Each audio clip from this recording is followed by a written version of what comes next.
as a company in the advertising and media space, you're built off of data. Every interaction with Spotify, every song that's listened to, every aspect of it is captured data that drives consumption of advertising. And so I imagine the amount of data that you have to support and forecasting and actually setting the right metrics and tracking it is massive. So how do you deal with that complexity? Yeah, we've got a ton of data, but when it comes to the hygiene of that data, it takes a lot of cleaning and scrubbing of that data, which is a time suck for our operations teams. I'm really proud of our sales operations forecast accuracy. And in the media landscape, one of the core differences to a SaaS business is the volatility, which leads us to plan quarterly.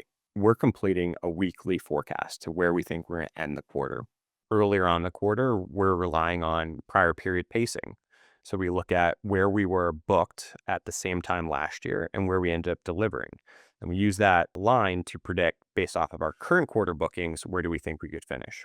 We can look at the prior quarter, but advertising is a highly seasonal business, right? Q4 is the largest quarter, Q1 you drop, Q2 to Q3, depending on the market, there is some acceleration there. European markets tend to get a little depressed in the summer. Everyone's on holiday. So we don't necessarily rely on prior quarter unless, we're making these big changes in our internal structure, right? We're adding headcount in our Asia markets, our APAC market. We started relying on our prior quarter metrics because of our sales team ramp. So we wouldn't expect to do the same thing we did, 4 quarters ago because we've changed the business so much. And then obviously, prioritizing our pipeline, our weighted visibility, and all of the sales velocity indicators. And then we also have automated ways of buying. So programmatic advertising, as well as our self-serve product.